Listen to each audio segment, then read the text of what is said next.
에베소서 6장 16절 말씀입니다. 신약성경 317페이지 에베소서 6장 16절 말씀입니다.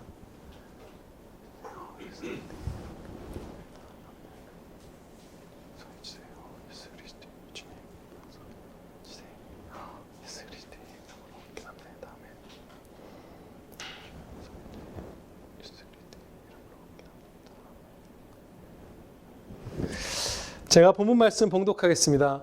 모든 것 위에 믿음의 방패를 가지고 이로써 능히 악한 자의 모든 불화살을 소멸하고 아멘.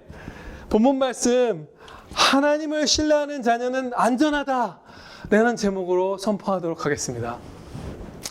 믿음의 방패는 전신갑주 중에서도요, 우리를 제일 강건하게 하고 제일 마귀의 관계를 강하게 방어해내는 그런 방어구입니다. 이토록 중요해서 너무나 중요해서 하나님께서 특별히 이 16절 말씀에는 이걸로 능히 모든 자의 불화살을 소멸할 수 있다. 들어라. 이렇게 막 뒷받침하는 말씀까지 이 항목에만 주셨는데요. 우리가 때로는 이 하나님을 믿는 이 신뢰하는 방패를 이렇게 팔을 떨어뜨리고 있을 때가 있죠. 주워들지 않을 때가 있고요.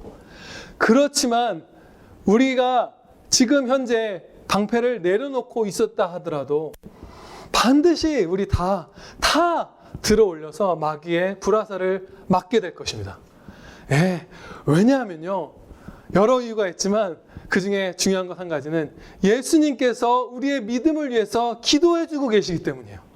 그 기도, 그러나 내가 너를 위하여 너의 믿음이 떨어지지 않기를 기도하였노니 너는 돌이킨 후에 네 형제를 굳게 하라.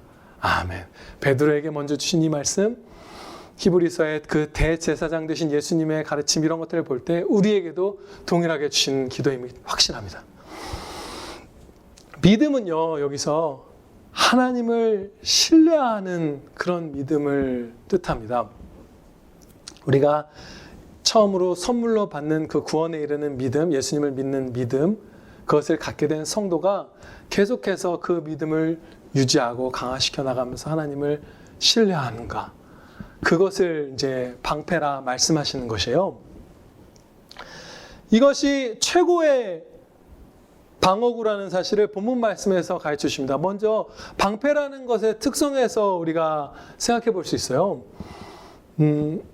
이 사도 바울 선생님이 아마 보셨을 것 같은, 로마 시민이었던 이분이 보셨을 것 같은 게 아니죠. 로마 군사들하고 항상 같이 다녔으니까 잡혀가시고 그 시절의 방패들을 이렇게 찾아서 보니까 되게 커요.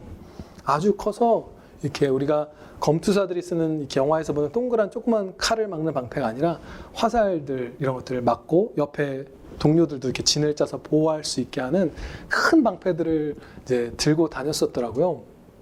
그런 방패인데 이 방패는 호신경이나 투구 같은 것과 다르게 한 부분만 보호할 수 있는 게 아니라 우리가 도망칠 때 보이는 등만 빼고는 모든 전면과 옆을 다 막아낼 수 있는 방어도구입니다. 뭔가가 부족했어도 이 하나님을 신뢰하는 것만 갖고 있으면 결국 그 마귀의 불화살을 막아낼 수 있어요. 그리고 이것이 얼마나 강력하냐 하면 이 설명을 덧붙여 주셨죠. 이로써 능히 악한 자의 모든 불화살을 소멸할 수 있다. 그냥 어느 정도의 관계도 아니고 그냥 화살도 아니고 불화살, 우리를 지옥으로 끌고 가서 그 불길에 태우려고 하는 맞은 자의 심령이 그 양심이 막 타오르고 막 안 좋은 감정들에 휩싸이고 파멸하게 되는 그 불화살도 다 소멸한다. 하나님을 신뢰하면 그렇게 말씀합니다. 남은 시간 이제 크게 두 부분으로 하나님의 말씀을 선포하고자 합니다. 첫 번째는 왜 하나님을 신뢰하는 것이 그토록 중요한가, 이것이고요. 두 번째는 실천적 적용을 이제 몇 가지 나누고 마치도록 하겠습니다. 하나님을 신뢰하는 것이 중요한 이유, 그 첫 번째는요, 하나님께서 언약을 통해서 우리와 사랑의 교제를 나누시기 때문입니다. 하나님께서 우리가 감히 다른 방식으로는 우리와 사랑을 나누실 수 없다라고 말할 수 없어요.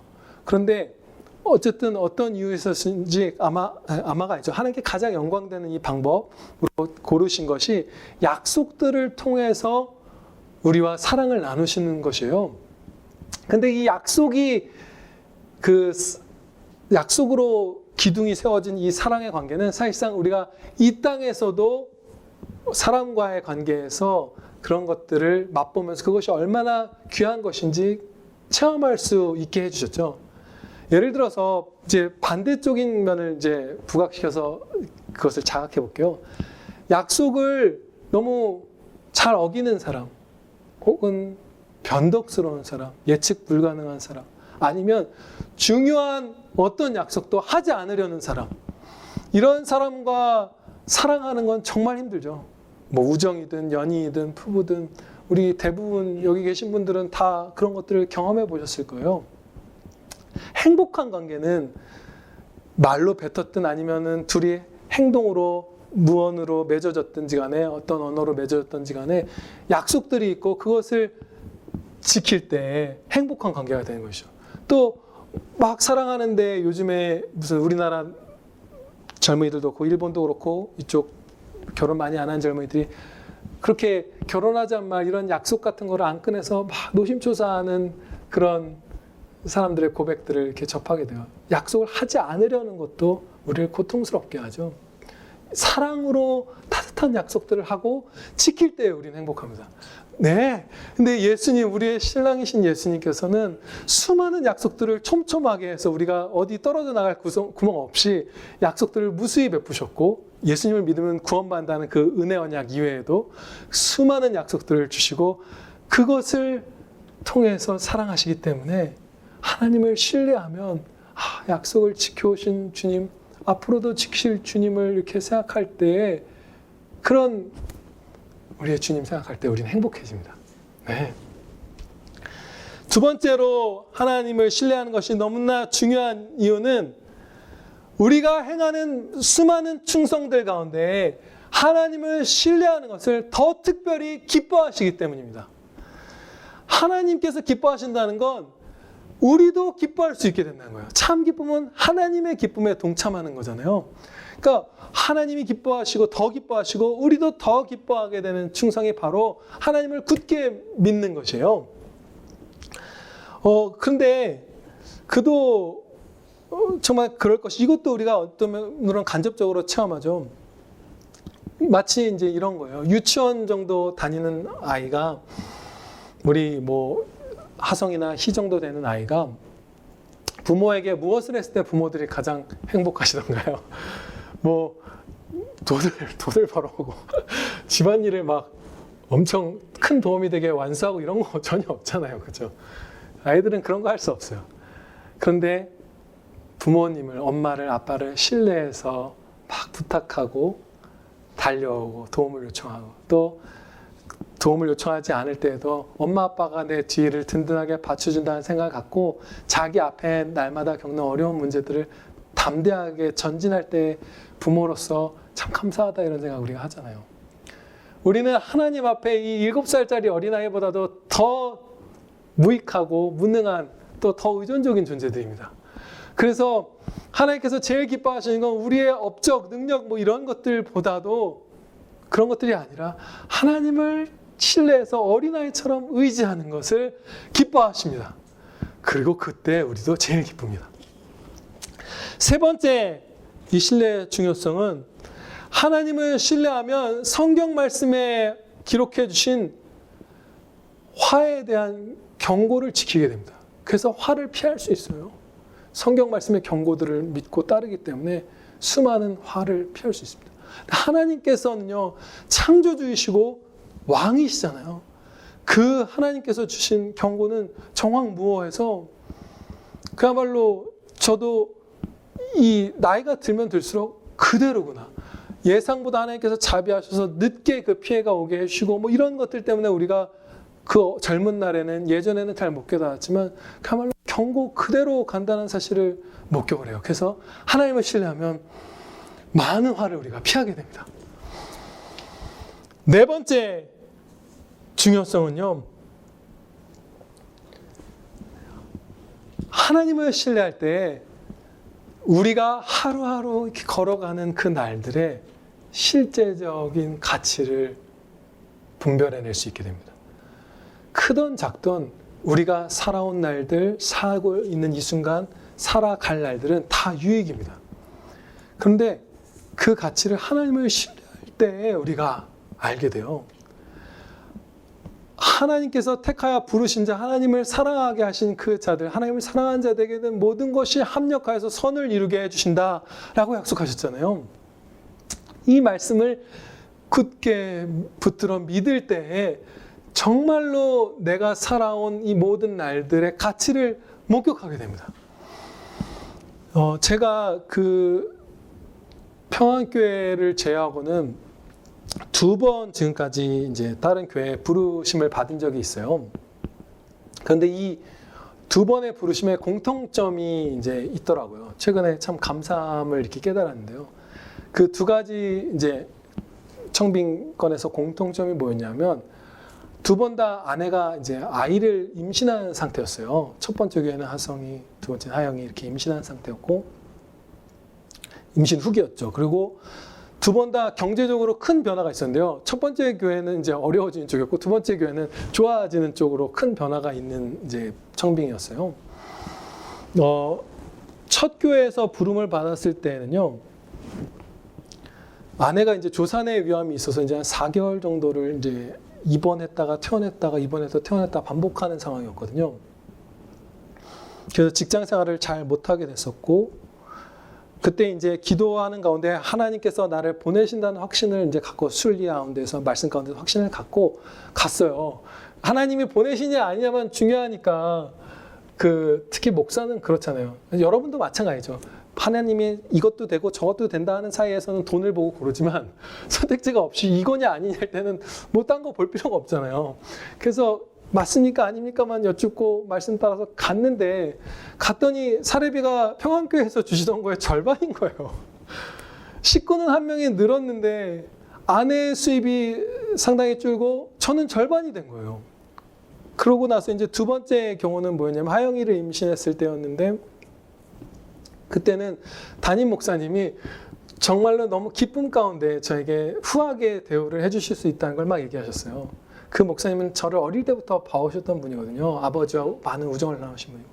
그래서 그 부교육자에게 새로 그분도 부임하는 담임 목사님이었는데 많은 걸 줄 수 있다는 사실에 막 기뻐서 사진도 보여주고 예배당이 얼마나 큰지 그리고 빚도 없다 우리 교회는 그리고 사업하는 분들도 많고 집도 줄 수 있고 차도 줄 수 있다 와라 이제 이렇게 불러주신 거예요. 그런데 곧 2번째 아이가 태어날 상황에서 너무 감사한 그 여건이었죠. 근데 기도하는 가운데 안 가는 게 맞다는 확신을 얻었어요. 하나님 말씀 가운데. 나 말고 다른 분이 가는 게 목사님께 더 유익하겠다. 나도 가지 않는 것이 하나님의 뜻이라는 사실 확신했어요. 그러면 하나님을 신뢰하지 않는 눈으로 보면 그 2번의 선택, 2번의 인도하신 그 수년이죠. 오랜 그 년수는 안 좋은 쪽으로만 간 거잖아요. 더 형편이 나빠지는 거는 가고 좋아지는 거는 이제 가지 말라고 하신 거잖아요. 하나님께서. 근데 너무 큰 유익이었어요. 다시 돌아가도 꼭 그렇게 인도해 주시기를 그럼 많이 그런 일이 없겠지만 그렇게 할 만큼 너무 유익이었어요. 왜냐하면요. 첫 번째로 돈을 사랑하고 의지하는 제 마음 안에 있는 그 악을 상당 부분 잘라낼 수 있게 해주셨어요. 얼마나 행복한지 몰라요. 그리고 더 큰 것, 그것은 돈이 아니라 돈으로 살 수 있는 세상에 거의 대부분 살 수 있죠. 세상이 아니라 하나님으로 만족하는 믿음이 훨씬 커졌습니다. 그 기쁨을 맛보게 된 거예요. 그런데 이런 섬세한 하나님의 훈련이 다 각자에게 알맞게 감당할 수 있는 만큼이 있죠. 그런데 그럴 때마다 마귀는 우리를 공격합니다. 이런 마음을 품게 하는 거예요. 그런 시련을 겪을 때 내가 뭔 죄를 졌다고 이런 고생을 해야 되지? 내가 왜 이런 일을 겪어야 되지? 이런 생각들을 막 우리 한 사람 한 사람에게 마귀가 부추겨요. 그렇죠? 불합리해, 틀렸어, 손해야, 불행해 이런 것들을. 그래서 안타깝게도 하나님께서 베푸신 여러 유익이 되게 해주시는 그 날들을 우리가 자녀 만드심을 하나님의 훈련을 겪었음에도 불구하고 모든 것이 합력하여서 선을 이루게 해주신다는 이 말씀을 신뢰하지 않을 때에 자기가 살아온 그 유익한 날들을 불행했다고 판단하게 되는, 그리고 지금 오늘도 다가올 내일도 불행하다고 여기게 되는 비극이 일어납니다. 그러나 하나님을 신뢰하는 자에게는 과거와 현재와 미래가 행복합니다. 다섯 번째 유익함은, 신뢰함은 기도를 돕습니다. 기도를 돕는 게 너무나 우리에게 중요한 게, 하나님께서는 우리가 처음 구워 얻은 것 위에, 이건 우리가 기도해서 얻는 게 아니죠. 그냥 주시는 거죠. 기도하기 전에. 그 이후에 얻는 수많은 은혜들 거의 상당수를 기도를 통해서 우리에게 받게 하시는 걸 기뻐하시기 때문이에요. 네, 아멘입니다. 그렇게 해서 관계를 맺어가기를 원하시는 거죠. 기도하지 않아도 계속 주면 우리 아직 죄성이 남아있기 때문에 다 망가지는 거 우리 알잖아요. 그런데 이미 받은 줄로 알고 감사함으로 아뢰라. 이게 기도에서 요구하시는 믿음이잖아요. 그러면 유익한 건 다 줄 거다, 구한 대로. 그러니까 믿음이 없으면 기도가 안 떨어져요. 하나님을 신뢰하지 않으면 기도가 막 열정적 이렇게 풍성하게 나오지 않습니다. 그리고 기도를 바르게 드렸다고 해도 이후에 한 가지 더 우리에게 시련이 남아 있습니다. 기도의 응답의 날까지 인내하는 거예요. 기도를 정말로 신실하게 드린 다음에 한두 달 정도를 인내한 다음에, 그 다음에 하나님을 신뢰함이 약해서 벗어나고 다른 길로 달려가서 세상을 의지해서 주시려고 포장이 다 된 그 선물을 못 받는 경우가 우리에게 너무 많습니다. 우리가 생각하는 제일 좋은 때는 하나님만 아시는 최적의 때보다 좀 빨릴 때가 많아요. 우리가 급해서. 그렇죠? 빨리 받고 싶고. 근데 하나님께서는 가장 좋은 때, 수억 가지의 조건을 탁월해서 제일 좋은 때를 딱 정해 두셨잖아요. 이미 창세전에. 근데 그날까지 인내하는 것은 하나님께서 제일 좋은 때에 나보다 나를 더 사랑하시니까, 더 완전히 지혜로우시니까, 전지하시니까 가장 좋은 걸 주실 거야 라는 이 확신이 있을 때 기다려서 구한 거 다 받게 될 것입니다. 여섯 번째는요, 하나님을 신뢰함이 하나님의 전능하심을 받아 누리는 방법이기 때문입니다. 하나님은 그 전능하심을 우리에게 베푸셔서 우리를 도우시려는 마음이 있어요. 정말로 우리를 도와주려는 마음이 표현이 잘 안 되네요. 우리가 우리를 위해서 바라는 것보다 더 큰 사랑의 열망을 갖고 계시죠, 하나님께서. 그런데 하나님께서는 우리에게 미리 모든 은혜를 다 주신 다음에 창고에서 빼서 꺼내 쓰는 식으로 살도록 우리를 이렇게 다스리시지 않습니다. 그렇죠? 이렇게 다스리세요. 때를 따라 돕는 은혜를 얻기 위하여 은혜의 보좌 앞에 담대히 나아갈 것이니라. 히브리서 4장 16절 말씀입니다. 매일 매 순간 필요한 은혜가 있고 그것을 구해서 받게 하시는 거예요. 네, 아멘입니다. 또 이 말은 어떨 때 보면 하나님이 나 당장 내일 뭐가 해야 되는데 지금 앞에 어떤 환란이 있는데 그 순간 바로 그 직전 제일 필요한 그 시점까지 안 주셔서 하나님 신뢰하지 않으면 진짜 불안할 수도 있는 것이에요. 매일 미리 막 안심하게 막 이렇게 베풀어 주시는 거 거의 없잖아요.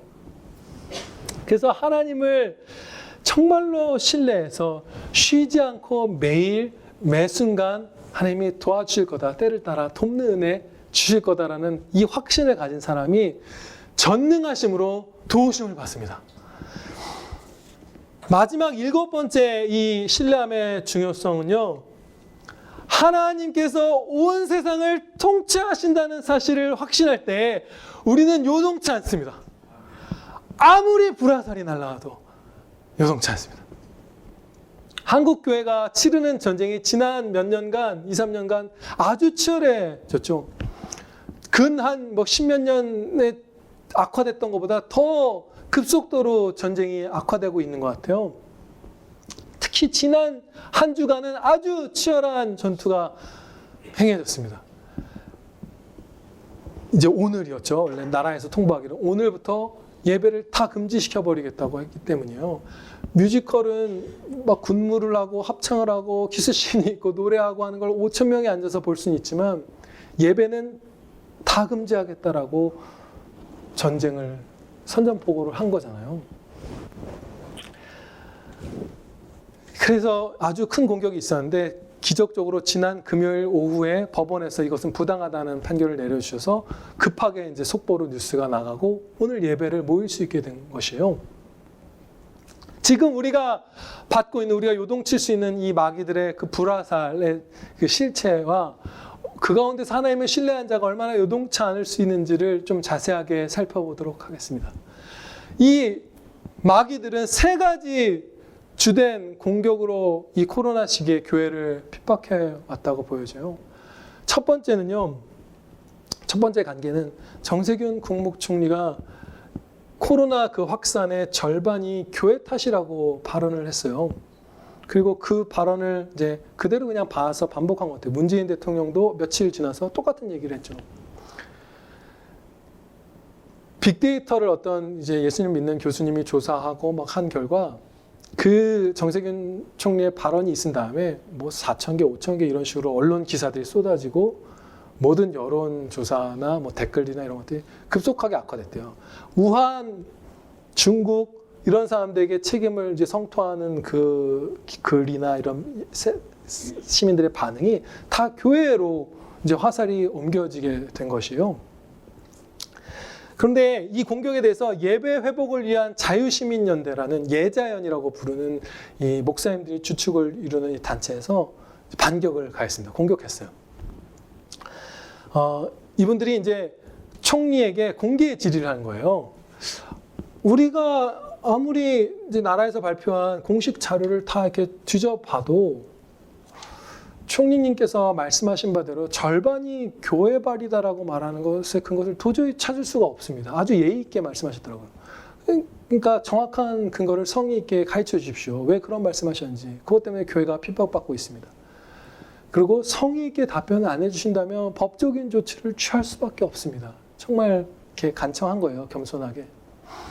그랬더니 그 총리실에서 답변이 왔어요. 우리도 궁금했던 거지만 그렇게까지 하니까 변호사 대동해서 하니까 답변이 온 거죠. 근데 이렇게 얘기를 해요. 2020년 7월 5일부터 7월 7일까지의 3일 동안의 확진자가 87명이 발생했는데 그중에 교회발 확진자가 43명이었기 때문에 코로나 확산의 절반이 교회 탓이라고 말했다는 것이에요. 교회에서 확진자가 많이 발생한 3일을 딱 떼다가 그때의 절반이니까 코로나 확산은 교회 탓이다라고 총리가 발언을 했다는 것이에요. 아주 거짓말이죠. 아주 거짓되죠. 그런데 이 예자분들이 더 파고들었습니다. 아닌데요. 정부에서 공개한 정식 자료를 보건대 단 2명만이 실제로 교회에서 감염됐고 나머지는 뭐 교회 다니는 사람, 뭐 이런 사람, 이런 식으로 가짜로 껴넣은 거예요. 43명이라고. 그래서 그 자료들을 첨부해서 공개 질의를 다시 했습니다. 정확하게 답변해달라. 그 첫 번째 답변은 틀렸다. 당신네들의 자료를 통해서 반박이 된다.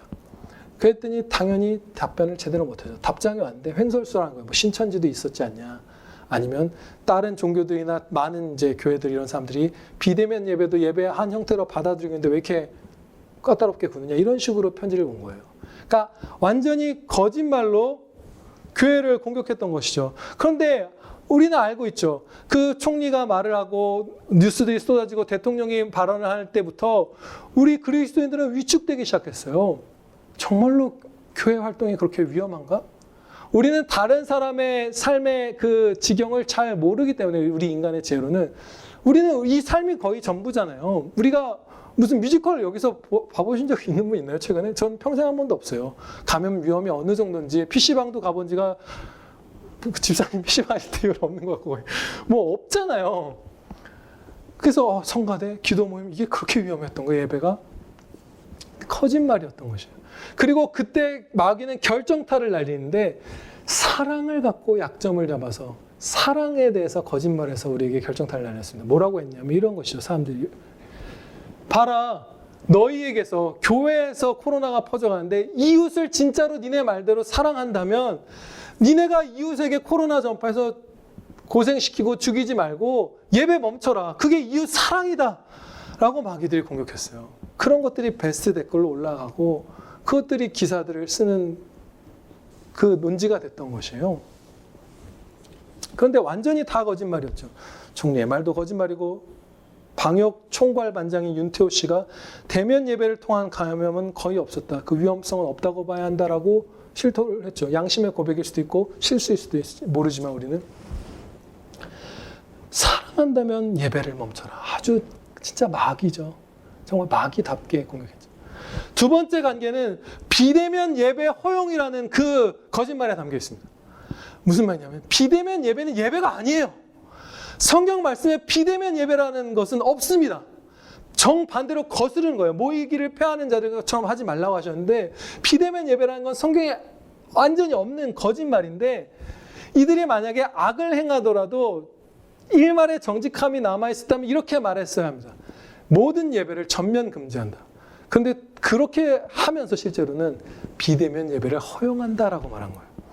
이것은 예배를 전면 금지하는 동시에 비대면 예배도 예배라는 거짓 교리까지 교회 안에 심어주고자 한 것이에요. 그런 프레임을 짜버린 것이죠. 정말로 마귀가 간계예요. 정말로 간교하죠.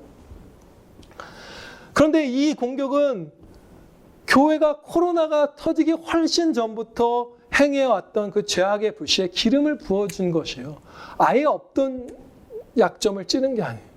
많은 교회들이 이미 제 기억엔 15년 전쯤에 제 친구 중에 한 명도 이미 그 당시에 실시간으로 인터넷으로 예배를 막 중계하고 온라인 예배 드려도 된다는 그런 식의 가르침이 있어서 상황 좀만 뭐 그러면 또 뭐 유학 간 분들 뭐 해외 발령난 분들 그냥 현지 교회 안 가고 다 온라인으로 예배 드리고 이런 것들을 이미 10몇 년 전에도 하고 있었어요.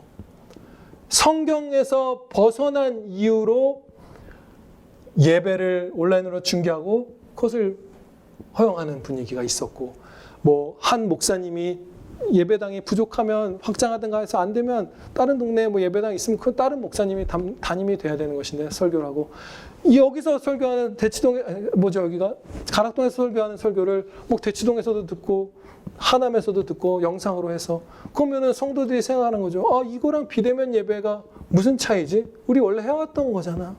근데 코로나까지 있으니 당연히 이게 합당한 예배지가 돼버린 거예요. 그래서 가장 큰 장로교 교단은 이번에 7월 13일인가에 성명서를 발표했어요. 비대면 예배로 하겠다. 그 안에 신실한 목사님들, 성도분들은 끝까지 투쟁할 거고 우리도 그 형제들을 위해서 같이 싸울 거예요. 그런데 그 교단의 공식적인 입장은 네! 정부 여러분 비대면 예배가 예배입니다라고 우린 그렇게 그 비대면 예배만 하겠습니다라고 성명서를 냈어요. 우리나라의 제일 큰 장로교 교단이. 이게 두 번째 관계고요. 세 번째 관계는 다른 시설들은 생계이기 때문에 허용하고 교회는 생계가 아니니까 좀 예배 좀 멈춰라 하는 그 거짓말입니다. 이것은 사람을 정신, 마음 사실은 그건 이제 세상 사람들과 소통하기 위한 용어고 더 제대로는 영혼이 없는 짐승 같은 존재 취급을 한 것이에요. 코로나로 작년에 죽은 사람보다 자살로 죽은 분들이 작년이 아니죠. 코로나 전체 기간 죽은 사망자, 공식 사망자 수보다 작년 한 해 자살로 죽은 분들이 한 6배 정도 이상 많습니다. 나라의 공식 통계는 2020년 자살 통계가 올해 말쯤 돼야 나온대요. 그래서 19년도와 여러 초반 기준을 통해서 이렇게 예측을 정부 사람들이 했는데 거의 동일해돼요. 2019년이랑. 13,000명이 자살로 돌아가셨어요. 근데 코로나는 2,000명이잖아요. 지금까지. 그러니까 자살이 훨씬 더 심해요. 그런데 이 자살이라는 건 실제로 전 세계적으로 부유한 나라에서 압도적인 비율로 일어나잖아요. 밥을 굶어서 자살하는 게 아니에요. 대부분은. 그리고 경제적인 이유로 자살했다. 그것이 상당히 높은 순위에 있지만 경제적인 이유다라고 퉁쳐서 말해서 아, 가난해서 죽었나 우리가 쉽게 생각할 수 있지만 그 경제 이유라는 그 말 안에는 도박에 중독된 사람, 도박 빚을 진 사람, 쇼핑 중독이 된 사람, 우울증에 빠져서 무슨 뭐 일하기를 멈춘 사람, 뭘 그만둔 사람, 욕심 부려서 투자하다가 망한 사람, 온갖 영혼의 질병들, 또 먹고 살만한데 감사를 잃은 사람, 이 수많은 것들이 다 그 경제라는 이름 안에 그냥 들어있는 거예요. 그래서 실제적으로 거시적으로 봤을 때 그냥 부자들이 더 자살을 많이 한다는 것을 누구나 인정하죠.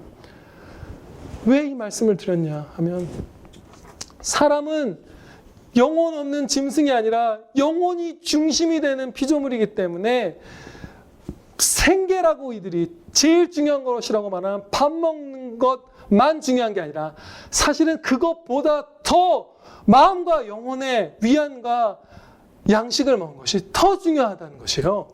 근데 이걸 다 막았죠. 예수님 믿는 사람 아니더라도 힘들 때 가족들이랑 만나서 위로받는 거 막았잖아요. 친구들 만나서 산책이라도 하고 국밥 한 그릇이라도 먹는 거 막았죠. 퇴근 후에 그거 못하죠. 직장인들 건전하게 무슨 고주망태 되는 게 아니라 맥주 한 잔이라도 하면서 쉬는 거 막았잖아요. 그리고 한강 같은 데 가서 돗자리 펴놓고 가족들 나란히 앉아서 하나님 만드신 그 아름다운 자연을 보면서 불신자들도 그 영혼의 긴장이 완화가 되고 하는 것들 막았잖아요. 그리고 그것보다 비할 수 없이 중요하게 교회로 나와서 예수님께 위로받고 기쁨 없는 거는 100% 맞겠다. 새 신자는 절대 못 오는 거죠. 이 정부의 정책대로 하면 전도는 완전히 불가능해지는 거예요. 예배를 막았는데 어떻게 전도가 일어나요?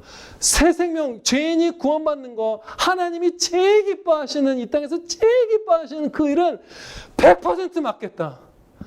그거를 나라가 해버린 거예요. 지금 우리는 이것의 심각성을 늦게 깨달을 수 있는 그런 상황에 있었어요. 왜냐? 우리 교회 규모가 이 예배당과 그걸 채우는 인원의 이 규모가 작기 때문에 나라에서 지금까지 요구했던 무리한 방역 기준을 지켜도 이게 우리가 보기에도 제일 좀 합당한 정도의 인원이 모인 것 같잖아요. 여기서 막 좀 더 막 빽빽하게 모이면 실제로 위험할 것 같죠. 우리가 생각할 때 개인의 차에 따르겠지만 위험할 수도 있어요. 우리는 방역수칙을 지켜도 이렇게 거의 한 의자에다 한 명씩은 꽉 이렇게 채워서 앉을 수 있잖아요. 그런데 지금 현재 우리 형제들 5,000명씩 모이던 교회도 19명이 예배드리고 있어요. 우리만큼 예배드리고 있는 거예요. 우리는 10%라서 좌석이 100개거든요. 그래서 10명이 드리고 있는데 반까지 해서 11명 드리고 있는데 10,000명이 모이던 교회도 우리만큼 드리고 있어요. 지금. 그래서 성도가 많은 교회 목사님들이 더 먼저 이 공격의 심각성을 자각하신 거예요. 아, 지금 진짜 난리가 난 거구나. 우린 조금 더 상대적으로 늦게 이제 자각하게 된 것이죠. 다니엘은 평일에 개인 기도를 지키기 위해서 목숨을 걸었습니다. 그러면 우리는 공예배를 지키기 위해서, 주일의 공예배를 지키기 위해서 모든 걸 걸어야 하는 거예요. 이제 교회가 실제적으로 더 감염의 위험을 준다, 이런 게 거짓말인 게 다 드러났기 때문에 회사에서 나가지 못하게 해서 예배 드리지 않는 분, 뭐가 눈치가 보여서 교회를 못 나오는 분들도 이제는 신앙의 결단을 내려야 하는 것이에요. 가짜 핍박에 무릎을 꿇느냐, 아니면 주일 공예배를 지키기 위해서 예배의 자리로 나아오느냐.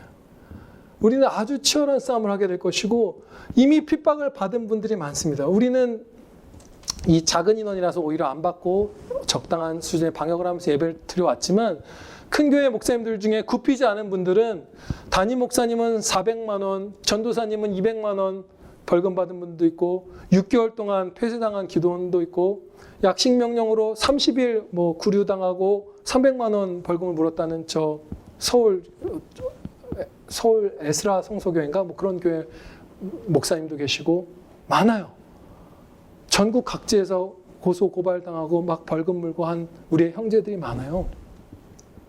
우리도 그런 치열한 싸움을 해야 할 것이고 또 삶의 현장에서 날마다 싸움이 있죠. 그런데 아무리 우리가 처한 전쟁이 치열하다 할지라도 하나님이 통치하신다. 나보다 나를 더 사랑하신 하나님이 그 손으로 불꽃 같은 눈으로 보시면서 허락하셨기 때문에 이 일이 일어난 것이고 감당할 시련만을 주신다라는 것을 믿는 성도는 평안할 것입니다. 기도드리겠습니다. 아버지 하나님, 감사합니다. 저희가 하나님을 신뢰하게 하여 주시옵소서. 믿음은 어떤 증거들의 양에 달려 있어서 증거들이 어느 이상 차면 자동적으로 또 수동적으로 믿게 되는 것이다 라고 우리가 속을 때가 많습니다. 그러나 우리가 예전에 막달라 마리아가 예수님의 부활하심을 예수님을 보지도 않고 믿었고, 그런데 예수님의 사도들 가운데서는 봐야 믿은 분도 있었고 만져야 믿은 분도 있었고, 예수님이 육신으로 식사하시는 모습을 2번 보고 음성을 귀에 고막을 울리는 예수님의 육신의 음성을 듣고도 그것을 계속 부활하심을 의심했던 자들도 있었음을 보았습니다. 구원 얻는 믿음을 받은 다음에 하나님을 신뢰하는 그 믿음은 최종적으로 우리의 자유 선택에 달려있음을 고백하옵나이다. 믿는 것을 저희 선택하도록 도와주시옵소서. 믿기를 결심하고 오늘 믿게 하여 주시옵소서. 아버지 하나님, 또한 하나님께서는 말씀을 통해서 믿음이 나게 하시고 또 말씀을 통해서 믿음을 유지, 강화시켜 주신다는 사실을 지난 수십 년간 저희가 배워왔습니다. 목사를 통해서 하나님의 말씀을 주실 때에 눈앞에서는 목사가 말하고 있지만 우리의 뒤에서는 성령님께서 조명하사 얘야, 저게 생명의 길이다. 저 말이 맞다. 내 말대로 가는 것이 네가 복된 길이다 라고 가르쳐 주시고, 중생한 성도의 신앙 양심을 계속해서 일깨워 진리 가운데로 인도하여 주시오니 우리 아무도 말씀 가운데 성령님께서 붙들어 주시는 그 손길 뿌리치지 않게 해주시옵소서. 그 붙들어 주신 손 따라서 가벼워진 이 몸 이끌고 한 걸음씩 순종의 걸음 내디뎌서 안전한 성도, 행복한 아들, 딸들 되게 하여 주시옵소서. 예수 그리스도의 이름으로 기도하렵나이다. 아멘. 아멘. 잠깐 말씀 한 가지 드리면, 제가 2가지 실천을 적용하고 설교를 마치자고 했는데 어떻게 하다가 이게 성령님의 역사하심이었을 가능성도 많겠죠. 설교가 이 하나님을 신뢰한 것의 소중함만을 얘기하고 끝났어요. 근데 그 2가지 실천은 바로 기도에서 하나님께 간구드렸습니다. 믿는 것을 선택하는 것, 그리고 말씀 가운데 역사하신 성령님의 손길을 뿌리치지 않고 따라가는 것, 그것이 우리의 실천입니다. 우리 찬양 드리시겠습니다.